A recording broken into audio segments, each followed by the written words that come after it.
You're listening to An Act of Courage, a podcast brought to you by Capracare, a global health non-for-profit organization focused on bringing better healthcare, services, and opportunity to the people of Haiti. I am your co-host, Nene Uwaomah. And I am your co-host, Pierre-Louis. Throughout this season of An Act of Courage, we will be discussing climate change and the 3 steps of disaster relief, including preparedness, action, and rebuilding process. Each week, we'll explore the inspiring journeys, challenges, and triumphs of non-for-profits and the passionate public health professionals behind them. Whether you are a non-for-profit professional or volunteer, a doctor, or simply someone looking to learn more about how you can get involved, this podcast is your window into the heart of Capracare and the efforts of our courageous partners. From thought-provoking interviews with industry leaders to thoughtfully crafted storytelling, piquing your curiosity, and expanding your knowledge, on a mission to provide you with insightful conversations and share the stories of changemakers who are dedicated to making our world a better place. We'll hear from the visionaries, activists, and changemakers who are tackling some of the most pressing issues of our time, from education and healthcare to environmental conservation and social justice. Our goal is to inform, inspire, and empower you to join the ranks of those who are actively making a difference in the world. So if you're ready to be inspired and discover the incredible impact that Capracare has on communities in Haiti and beyond, you're in the right place. We're thrilled to be your guide on this journey. Thank you for joining us, and let's get started.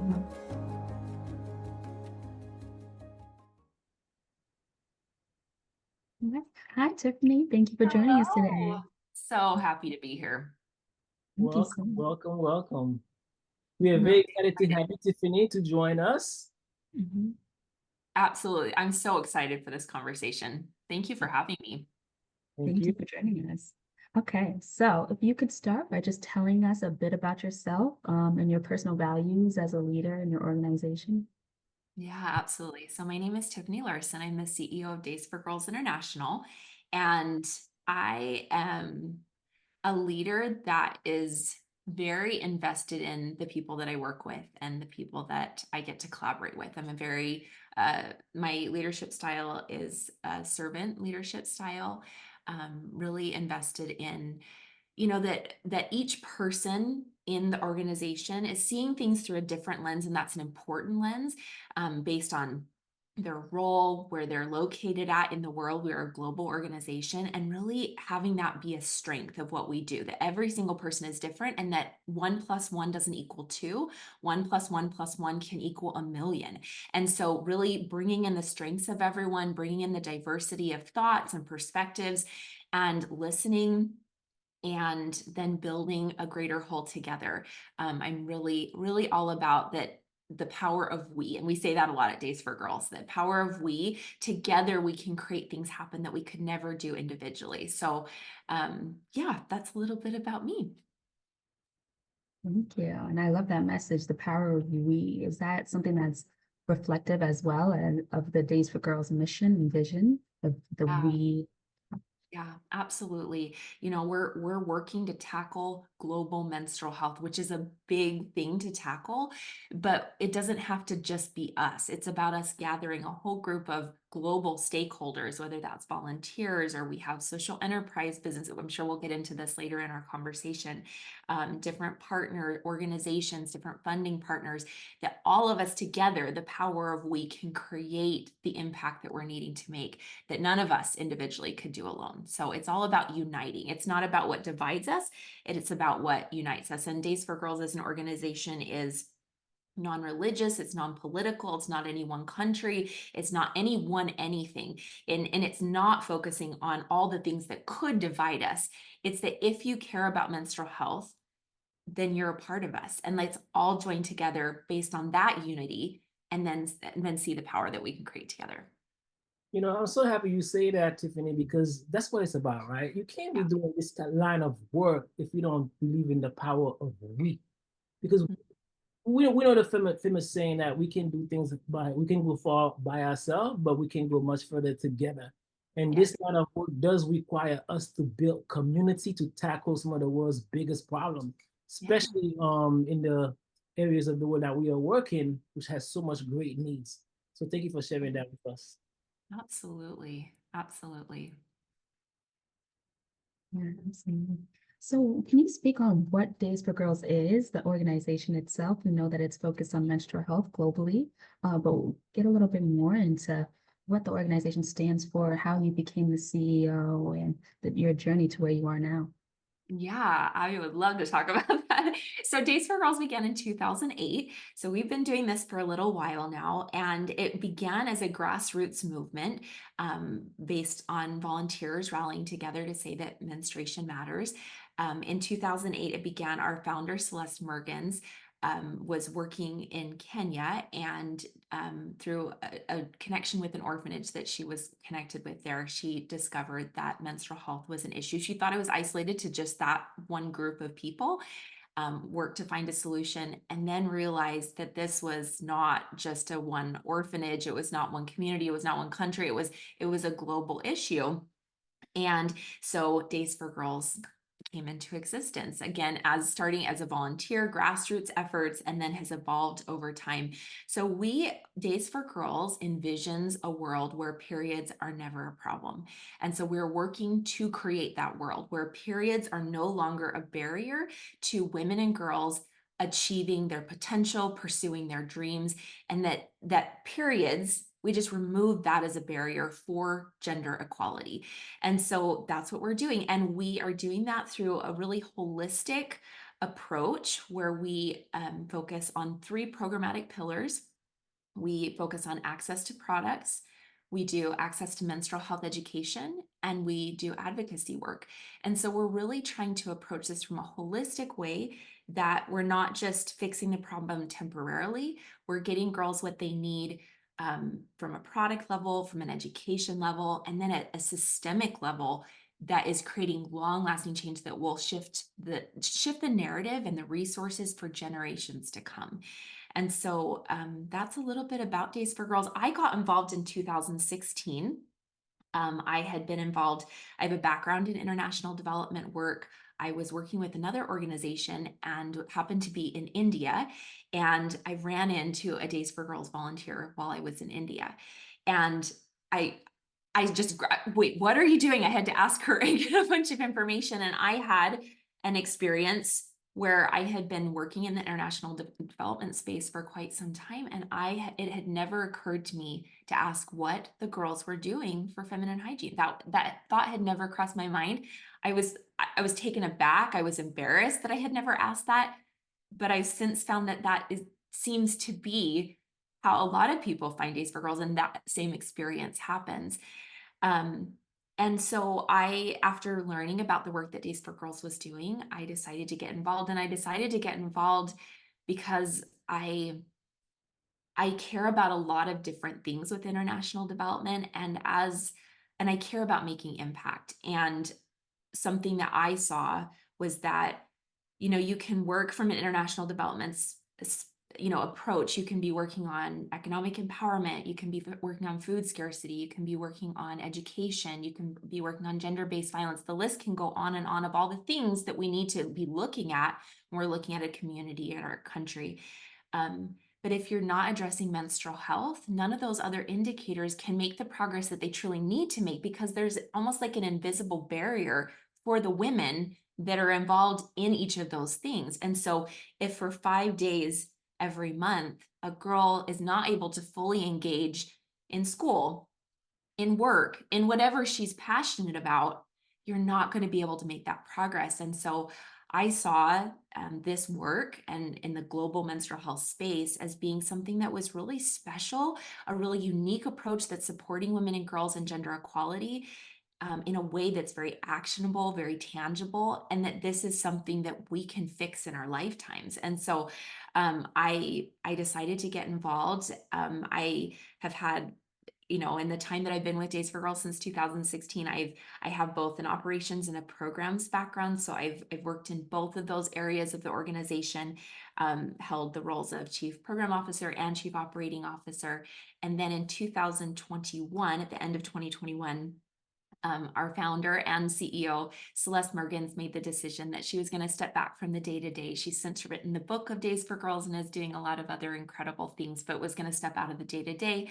And so I was asked to step in as CEO. So I have been the CEO since the end of 2021, and I just absolutely love what I get to do. I feel like there's so many difficult things happening in the world, and I feel like I'm in a really special space that I get to see every single day a rallying of people that are committed to change, that are committing to taking action to create good in the world. It can feel really overwhelming if you sit and watch the news and see all the negative things that are happening. But there are so many people that are wanting to make change. And oftentimes they just need to see how they can do that. And so that's another thing that I love about Days for Girls is that there's a lot of specific ways that we can make tangible action. And so I just feel really lucky that I get to be a part of a whole global network, both within Days for Girls and outside of Days for Girls, and different partners and different people that we work with, that we're the change that we're wanting to see in the world. And that's a beautiful energy, and it's a really beautiful thing to be a part of. Absolutely. That was an amazing story. Thank you for sharing it. It's very inspiring, and what Days for Girls stands for. And as you stated, menstrual health is often an overlooked component of health in general, Yeah. especially in times of crises and humanitarian aid. So, Yeah. how could we do better to support and include menstrual health as a part of disaster relief? Yeah, it is really, we have so many disasters increasingly in the world, whether that's refugee crisis, IDPs, natural disasters, war, whatever that is. And as the world rallies to help people, menstrual health has been and still is an often overlooked part of the response. And Days for Girls is working to change that. I think we're needing to do advocacy. We're needing to speak up and say something, and whether that's in our conversations, whether that's with partners, whether that's on social media, but just making sure that menstruation matters, and that when that is overlooked for women, there's a lot. I mean, there's literally 5 days a month that she's not going to be able to be all the things that she needs to be for everyone in her life during a disaster, a time when people need her the most, when she needs her the most, when the stakes are the highest. And so, I think at the crux of Days for Girls and our approach is that we believe in women, and we believe that when they're given what they need, when that period is no longer a barrier, all the things that can happen, both for her family, for her community, for her country. And so the same is absolutely true in disasters. And Days for Girls is committing to change that. As I said, we have our organization started in 2008, a volunteer grassroots movement, and something that we have very strategically been doing since probably around 2018 is shifting to be able to respond to disasters and refugee crises. And that's been a really beautiful part of our work in the last several years. We've been developing an infrastructure where we have collection points where we have over 15,000 volunteers, and we have the volunteers are based in the US, primarily in the US, Canada, the UK, New Zealand, and Australia. And so we've been putting together and finding partnerships where organizations have boots on the ground. They have the infrastructure to respond to the disaster. They're already doing that. That's not what Days for Girls does, but that we can supply the product and the education and the training to be able to do that. And so we've been developing collection points so that volunteers can send in their items. And we've been improving that infrastructure. In 2018, our very first project that we did, it was a refugee project, and it took us months to get that done because we had to let everyone know that we were working on this specific project. We had this partnership and sending all the items in, and it really took quite a while, but we've been developing that so that in 2023 we've had several situations where we were able to respond within 2 weeks because we had already had the products that had already been sent in. We were ready to put them on pallets. We were able to mobilize, and we're now even pre-positioning products with different organizations so that it's more accessible. We had we've had a longstanding relationship, or we have been putting things in place for a while with medical aid for Palestinians in Jordan. And we had already positioned kits with them for distribution in Jordan. And then the Gaza situation happened. And that because of the partnership they had, they called us and said, hey, we actually have a way to get stuff into Gaza. Can we use those kits that you sent for us, and can we get them into Gaza? And we said, yes, absolutely. So within a very short period of time, they're already in the region, and they were able to get menstrual health products in there.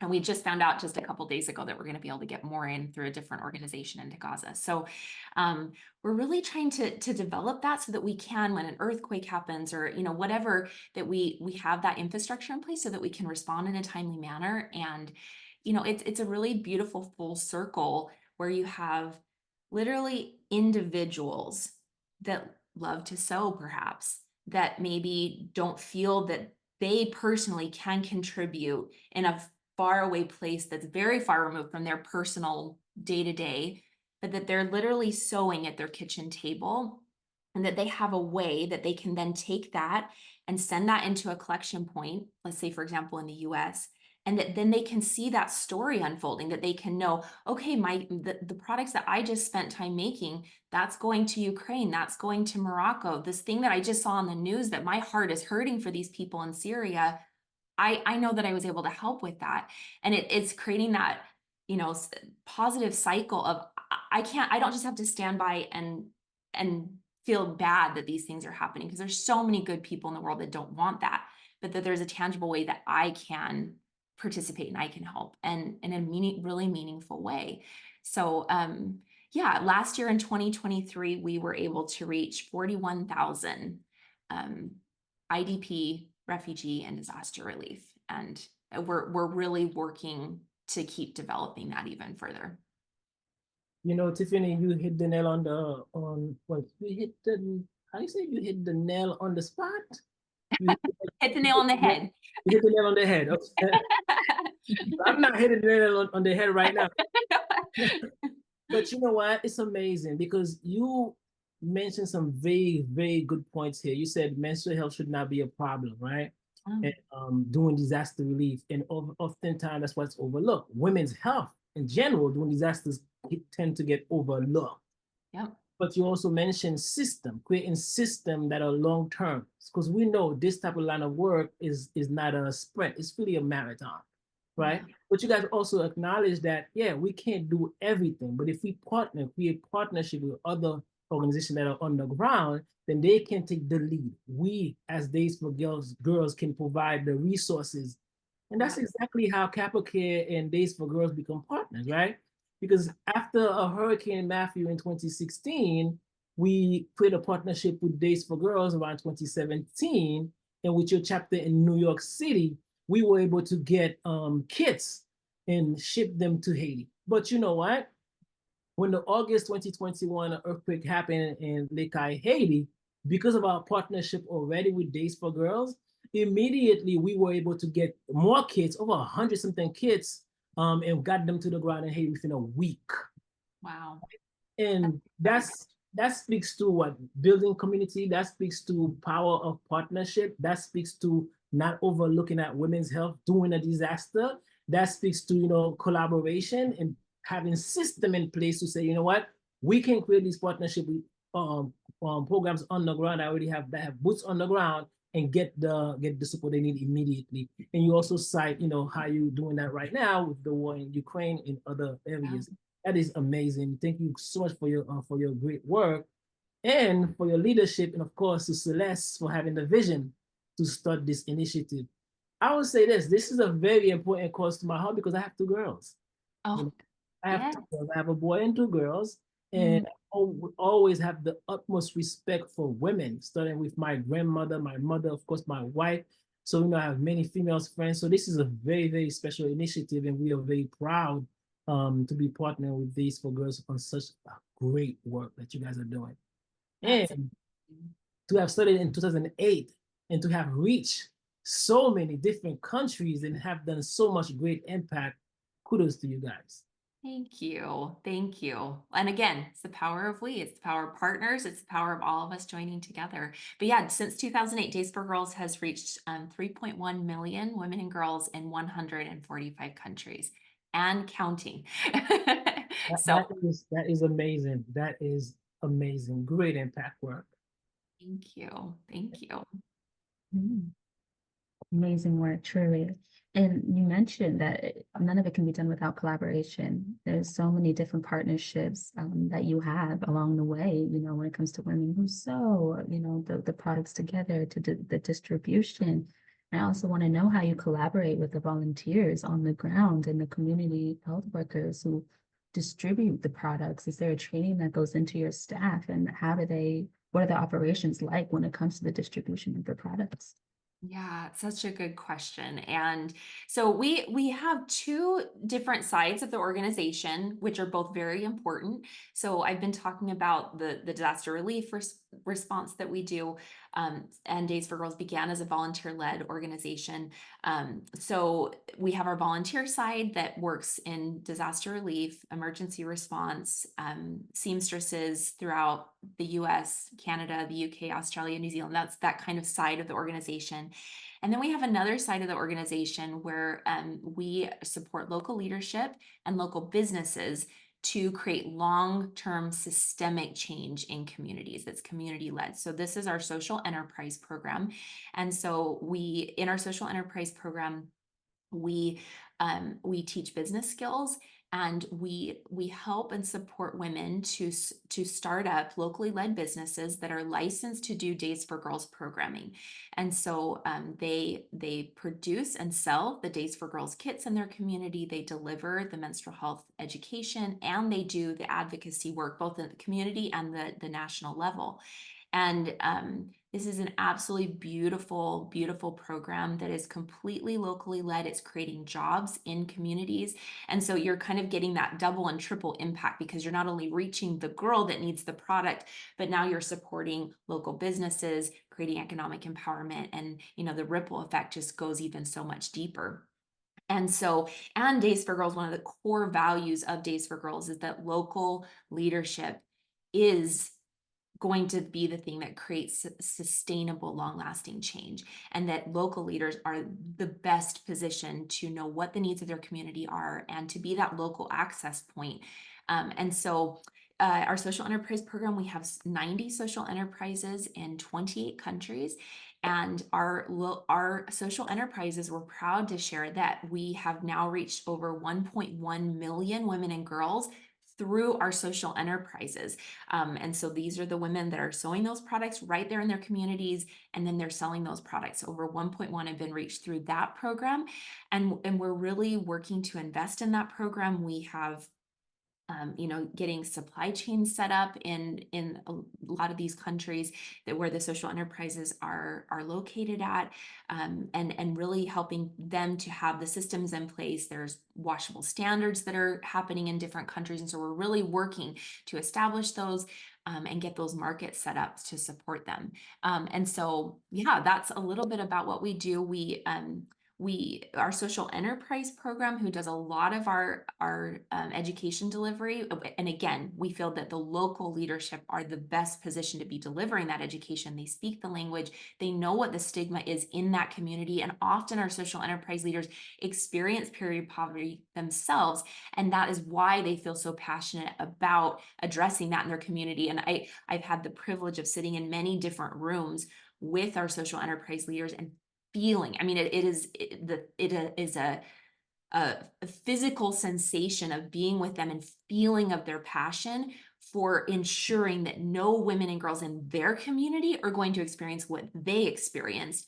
And it's like, this is going to end now. We're not doing this anymore. And them getting out and talking about menstruation and making sure that people know where they can get access to products. It's beautiful and it's powerful and it's working. No, that is amazing. Creating local jobs.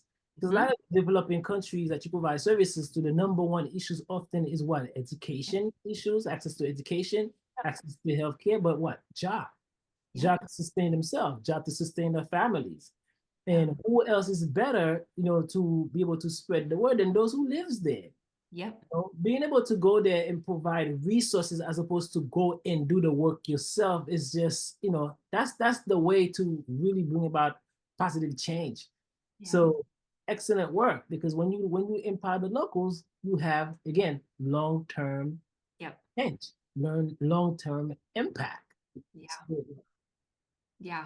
And it's beautiful to watch happen. It's, the passion that these leaders feel. I already said it, but it's just truly tangible.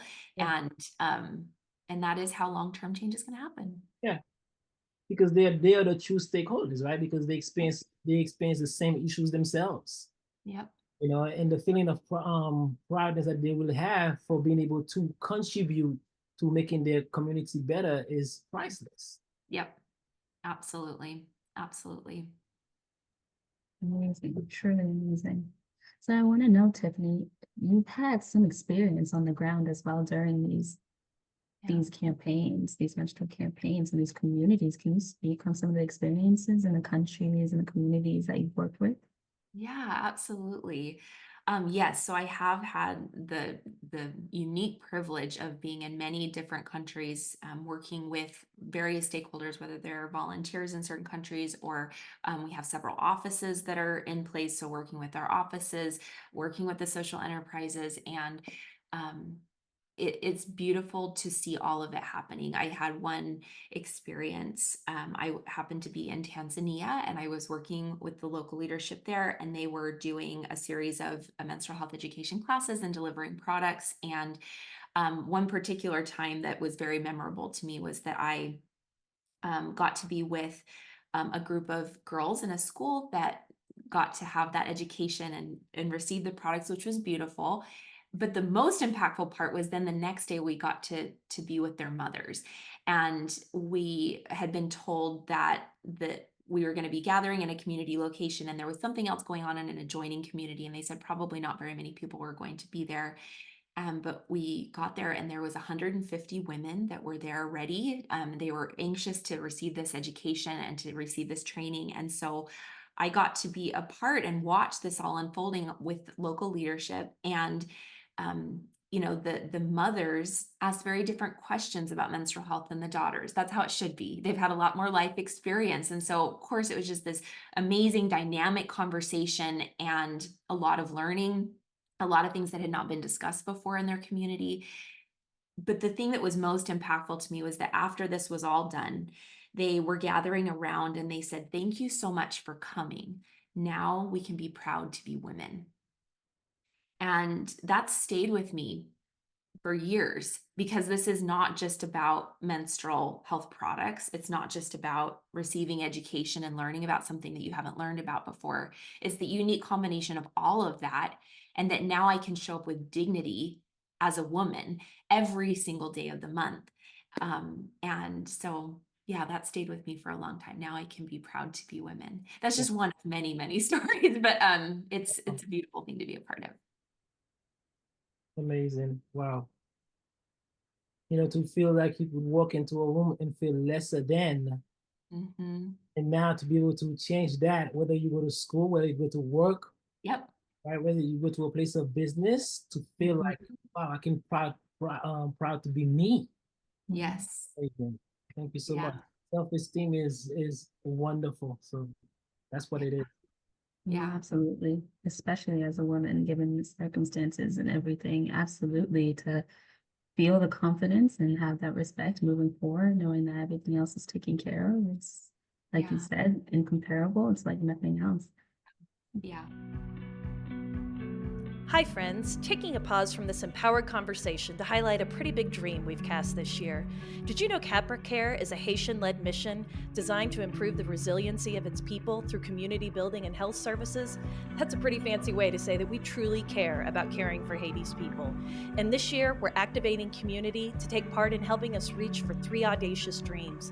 A monthly donation fuels these dreams in 3 ways: by helping us screen 25,000 Haitian women for cervical cancer, by training training 500 community health workers for emergency response and disaster relief programs, and by providing mental health counseling to 10,000 children and adults suffering from PTSD. We must dream big because the needs are big. Join our global health movement by becoming a monthly donor. We've got a special name for this committed group of friends. They're called change makers. Monthly giving at any level has a compounding effect on our work, and by carving out even $5 in your monthly budget, your gift joins many others to deliver unprecedented levels of hope and healing to our people. Take your support to the next level and become an active part of our mission by becoming a changemaker today. Visit capracare.org/changemakers to set up your monthly donation. It's quick and impactful. Now let's get back to this inspired conversation.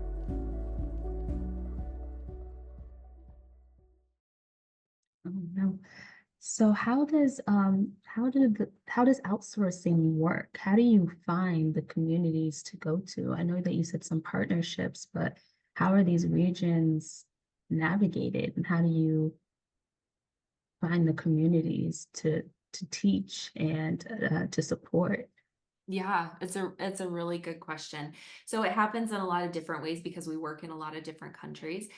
So obviously the disaster relief side of things, that's kind of led by where disasters are happening and where we're needing to show up with that.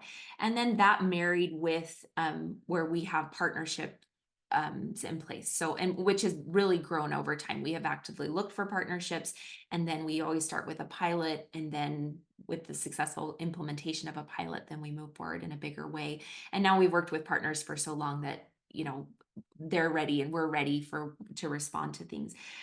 So in a lot of the areas where we have social enterprises, I think it is community led and community driven, which is the best way to have it happen. So it's not just nationally led, it's community led. And so we are seeing where the needs are the greatest based on a very grassroots community driven approach. And then that's where the response is happening. So it's kind of built straight into our model that we're responding really from the ground up. And that's really cool to watch happen. And then, it's sometimes, well, yeah, that's kind of it. There's so many different countries that we work in, but I would say that that's primarily how it is. We do have some countries where we have long-term partnerships and countries where we don't have social enterprises on the ground, but we have different volunteers and different people that have connected us with partners that we're aware of needs, and then that's where we're responding. So I would say a combination of different things. Sorry, that's not like a super clear answer, but there's just a lot of things going on in the world. No, absolutely. No, that was a phenomenal answer. And so how did the mobile clinics come into play? How are those developed, and what are the purposes of them? Yeah. So I had the privilege in 2016 of going to Haiti and being a part of some work that was happening there. And the partner that we were connected with, it was called Mission of Hope Haiti, and they do mobile medical clinics. And so and that is how Days for Girls works. We find partners and then we fold menstrual health into their existing programming. So it's a complement to the programming that they're already having in place. And so that was the same in Haiti. So when we were there, they would go in, we would travel with nurses and doctors to a community, and people would come to go through the mobile medical unit that they had already had a whole system in place for. And then the nurses and doctors knew that we were there. And so they would flag anyone that they thought could benefit from the education and from the access to products. And so then they would send them over. It was kind of a rotation. They would go from station to station, and then we were the last station. And so we would deliver the menstrual health education, provide the product. When you're doing menstrual health programming in relation to a mobile medical unit, oftentimes you're seeing that people have a lot of infections. And so that is kind of the link that then brings them to the menstrual health space.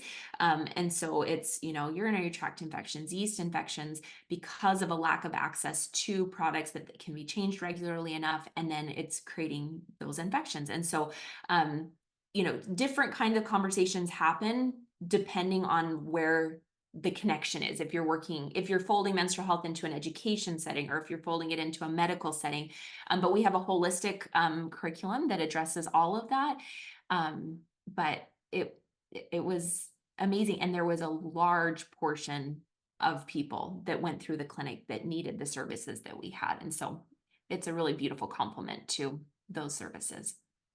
When I hear that, it just definitely rings the bell for me, because Capracare does a lot of mobile clinics. Since we've been doing that, a lot of women come down with infection. We do the mobile clinics primarily for general consultation, but oftentimes it's to go out to screen women for cervical cancer.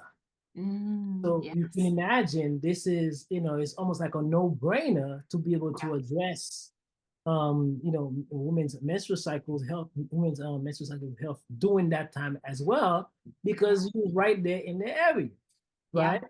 So that is something that I think a lot of programs should definitely take leads to, and as they do their mobile clinics, to definitely think of addressing that. We haven't been doing that. Of course, when you're dealing in low resource countries like Haiti, the resource is also a big thing, right? There's a lot of things that we would love to be able to address, but if you don't have the resource, you cannot. Yeah. Right. So that is something definitely that I think me and you should definitely continue to have dialogue around. Yes. How we can provide support for the women, because as we do these clinics, it'll definitely be a great opportunity to be able to do one more extra thing right then and there, because you already have the captured audience right there. Yes. That's amazing. Yes. Yeah. Yeah.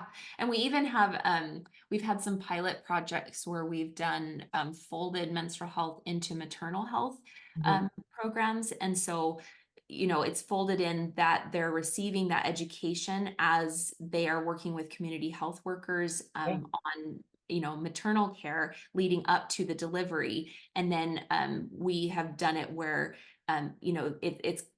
we wait to give them the product until the end, right before they're delivering, as an incentive to attend all of the necessary trainings for the whole program, not just for the menstrual health portion. But we've seen amazing impact in data collection on the implications for a new mother to have access that it, increases both her confidence, that she knows what's happening with her body, that she has the mobility to be able to, engage with the community and to stay social and to get that support that she's needing as a new mother. There's a lot of different implications, but yes, it's actually incredible how many different ways and menstrual health can really fold into different programming as a part of an overall potentially completely different thing that other organizations are working on, but that we need menstrual health too. So it's really neat. Absolutely. That was amazing to hear about. Thank you for breaking that down for us, and the importance of mobile clinics, especially when there's an accessibility and people can't get to populated cities where, doctors may be more prominent. They need that assistance, they need that help, and they need somebody to bring it to them. So thank you for that. Absolutely. So what are some of the obstacles that Days for Girls faces when they're in these communities, and when it comes to distributing your products? Like, what are some of the challenges that you face? Yeah, that's a really good question. So I would say that the biggest challenge that we have is sourcing resources. That's we have the systems in place. We now need the resources to be able to continue to scale. So we're very actively working on, getting funding, getting partnerships so that we can just get this machine moving faster to reach more women and girls. I would say that as far as the actual implementation of the programming at a very community level, there's often different barriers. There can be barriers with, the stigma. The education that we're doing is because of how deep the stigma and shame of menstruation is, that it's just not a talked about topic, there's a lot of secrecy, that it doesn't feel comfortable for people to talk about. And so potentially, at the most granular level, people are like, I don't really know if we want to do this. And then, there's always different dynamics of different religious leaders or different tribal leaders or different community leaders, whatever the ecosystem exists in that community. However, we have local leadership that is the system that they know how to navigate. And so it's not a foreigner coming in and trying to figure out how to navigate that. It's a local leader that's saying, okay, this is how we need to approach that. And that is consistently done. We do work in Nepal. One of our offices is in Nepal, and we have social enterprises there. And there is a practice in Nepal called chapati. And chapati is a cultural, long-term cultural practice where women are considered impure and should not be with people when they're on their period. And so they have chapati huts, which can look like a lot of different things. It can be kind of a crawl space under a house. It can be kind of a cow shed out in the field. It can be, I've seen them where they almost look like big almost like birdhouses, but like big enough for a person to be in, where it's kind of up off the ground and there's like a platform with a little bit of a cover over it. And basically that women are supposed to be in those for the duration of their period. Otherwise they would bring ill health, ill fortune to their family and their community. New mothers are supposed to be in there for 21 days following childbirth. And so this is just one example of many different cultural practices that surround menstruation. And so how important it is for us to be doing this education, because that's where the behavioral change comes in. It's not just the access to products, it's that we need to have these bigger conversations where we talk about what menstruation is, why it's happening, and kind of get to the crux of the stigma so that we can make that change. And so we have just learned, and our local leaders are leading the way so adeptly that, you're going in and you're not just going and finding a girl and teaching a girl, you're going into a community and talking about the project that we're going to be doing. And you're having those conversations and meetings with the community leaders, getting their buy-in, bringing in the mothers, having the conversations with the mothers. Then you're going in and doing it with the girls. And we're not just one and done. We're having long-term conversations so that we can make those changes over time. And so there's a lot of potential barriers, and we don't always get it exactly right, but we have learned a lot over the years, and local leaders are the best to navigate those ecosystems, and change is happening. I've seen pictures myself of girls in Nepal tearing down their own menstrual huts, like literally rocks, they're pulling them down. And we're seeing those changes happening, but that's not from somebody coming in and saying, this is what you need to do. This is, them receiving the education from someone that they know and trust in their community, and then change happening because of that. So yeah, that's a little bit about that. And that's the part. It's the community that's making the change happen themselves, right? Low education here, low education there, breaking down of some barriers, breaking down of some stigma, and they understand, oh, this is not something to be ashamed of. Yeah. This is not gonna cause me to be sick, right? Yes. It's almost like when the HIV first came out, people were afraid to touch or be in the same room with someone who they know were HIV positive. And then through education, that barrier to change. Yeah. And so education, more education like this is what's gonna bring. And when it's not someone outside who's coming in to say, oh, don't do this. Yes. But the power of educating those on the ground to educate their own has much, much more greater impact than somebody coming in and telling us what to do, right? Yes. Yeah. Well, and it's interesting. Something that we really try to do is that we actually have a Men Who Know curriculum as well. We're actively trying to teach the men. We have a whole curriculum for that, and we see that we're trying to create this community, long-lasting change. And our curriculum overall is celebratory. We're saying throughout that without periods, there wouldn't be people, that you having a period is a healthy part of who you are. We're explaining why periods happen and what's going on with your body. Because if you just take it at face value, even beyond, just cultural implications, blood, usually anything with blood is bad. It's scary, something's wrong.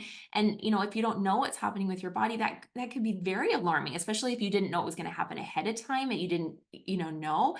And so we're throughout the education that we're talking about that this is a healthy part of who you are. This is why this is happening, that you're part of a global sisterhood of women all over the world that are experiencing this, that we can support this, and that at the base of it, without periods, there would literally be no people. This is a good thing that you have that is happening, and we're going to celebrate it, and we're going to support you in that, and that you can be proud to be a woman.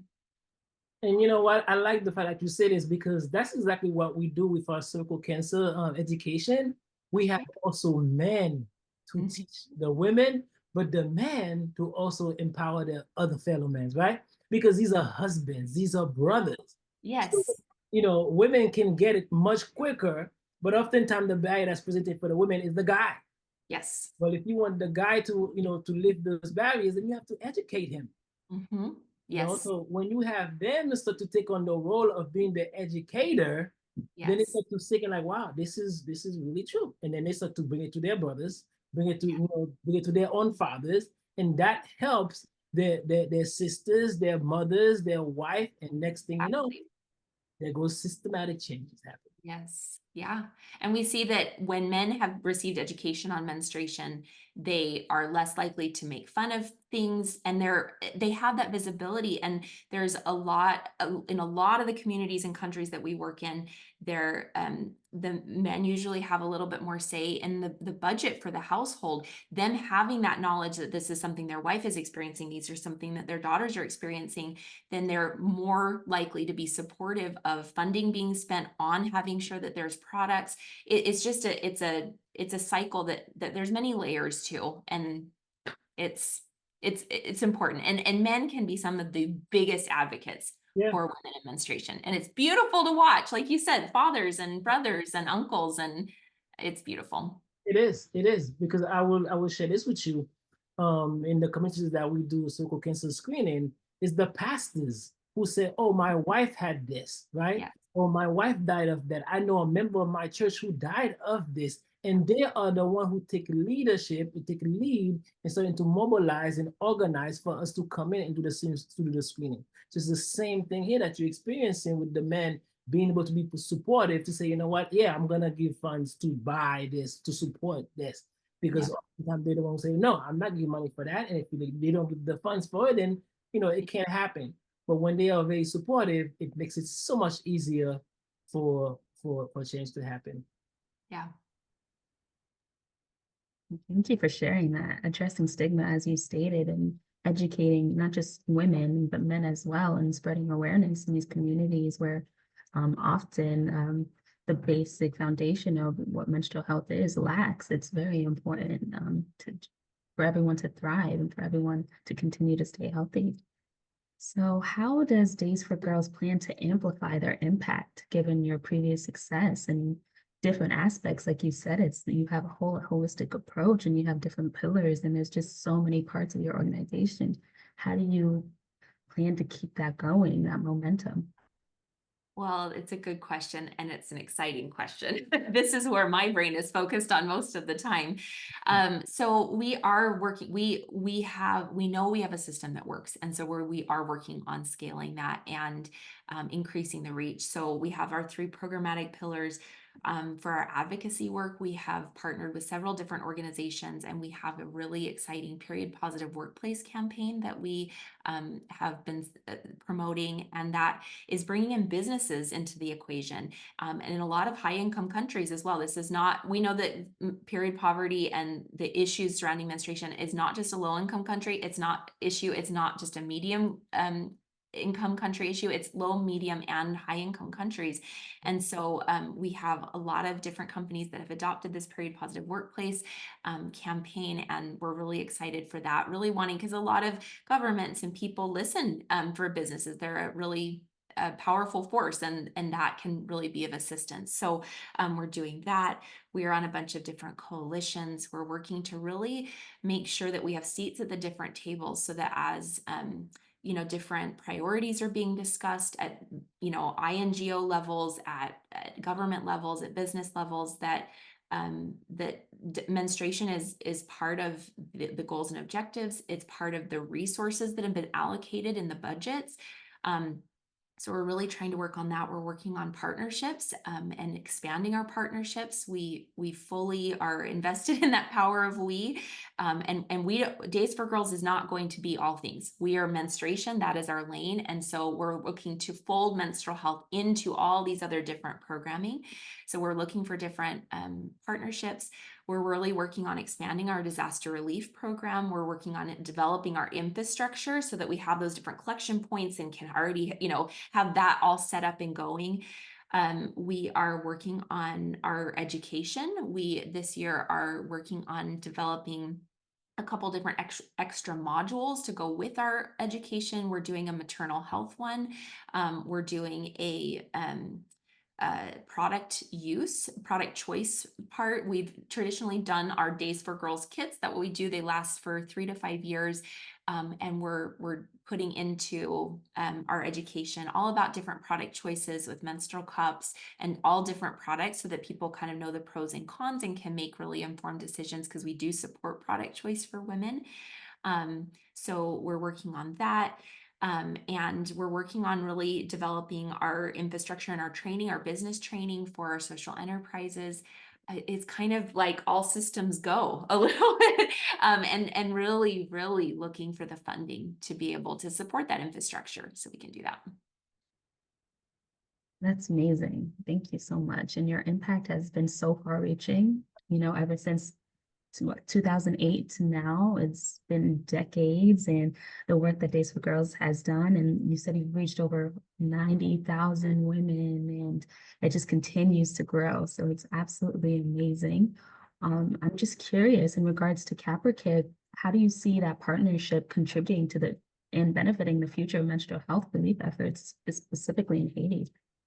Yeah, well, I mean, the partnership is incredible, and it looks like there's even additional ways that we could expand that. And so we'd love to explore that. And having been in Haiti and seeing the beautiful people in Haiti, I'm excited for that program to continue to grow and thrive, and for that partnership to increase the ways that Capricare could incorporate menstrual health programming into what it's already doing so beautifully.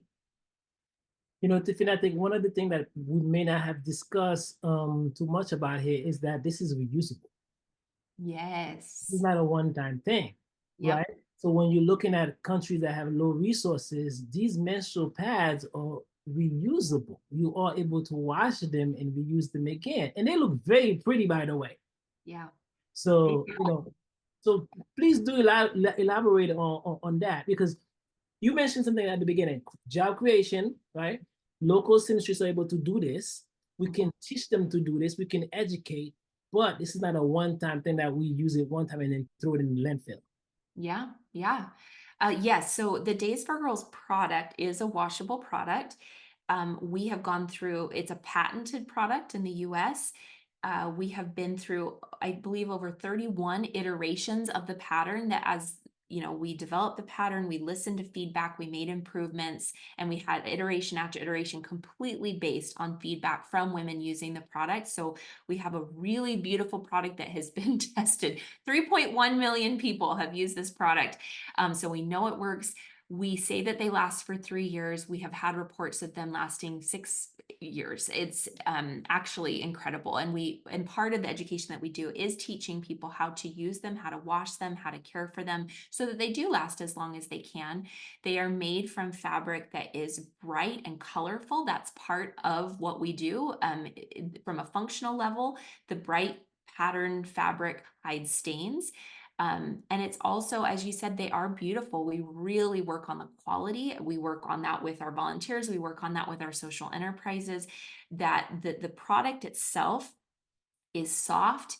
It's very well made so that the product itself is destroying stigma and shame.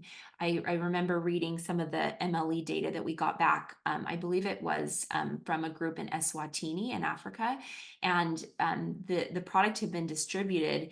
And I believe it was at a school. And one of the comments made, because we go like 3 months after to get feedback and to do data collection. And one of the girls said, I can't wait to start my period, because we got to her before she started her period, which is actually where we want to get, because we want them to have the education that they're not startled, that they know what's going to happen, and they have what they need when it's going to happen.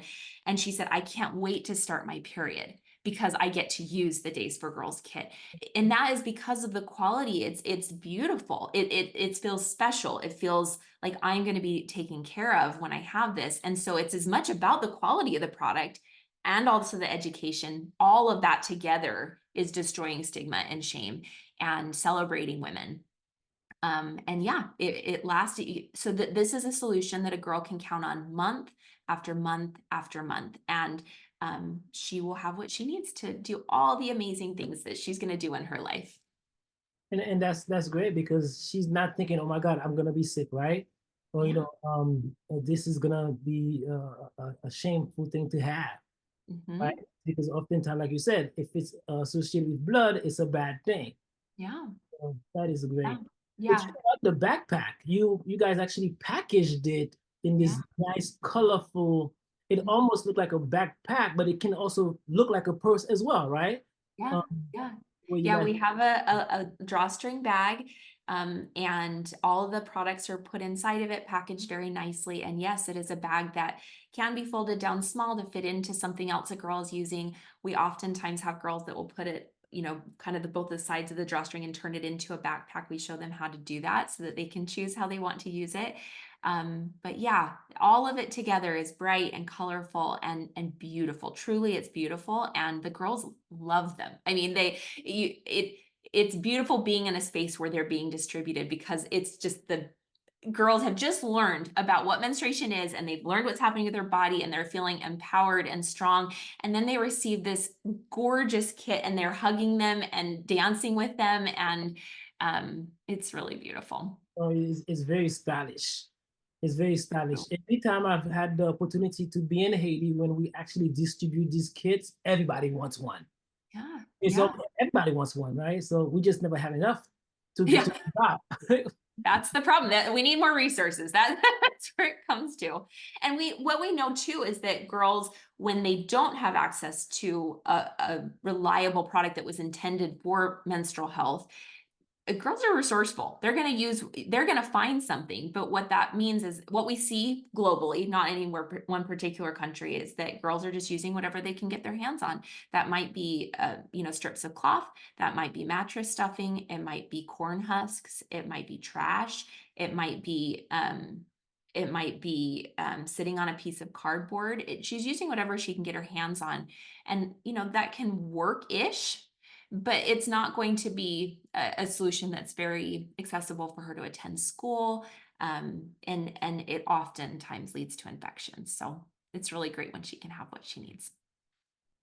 Absolutely. Thank you so much, Tiffany. And I love the word that you used, empowering. Absolutely. I think Days for Girls, the organization as a whole, everything that you're doing is absolutely empowering. Thank you. So thank you for joining us today. Yeah. And I wanted to ask you if you had any information to share, how people can get in contact with you if they want to get to know Days for Girls better, if they have any questions. Do you have any social media or an email that you would like to share? Yeah, we are on all the social media platforms, Facebook, Instagram, all the things. And yeah, if people are interested, the best place is to go to the website, daysforgirls.org. And there's videos there. There's interactive maps where you can see where our social enterprises are and where our volunteers are located at. There's information about the advocacy work that we're doing. There's so many exciting things. And so there's a lot of ways and then there's a list of ways to get involved and to join the movement. So come and join us. Definitely join, definitely. Yeah. So again, kudos to Days for Girls. Kudos to Celeste for having the vision to doing this. Kudos to you, because we know this is not easy work, but definitely congratulating Days for Girls on the wonderful impact and looking to double up in the next, 15 years? You guys, Yes. what, 16 years? Yeah. Also another 16 years to double up the impact, quadruple the impact. This is definitely needed. Definitely needed.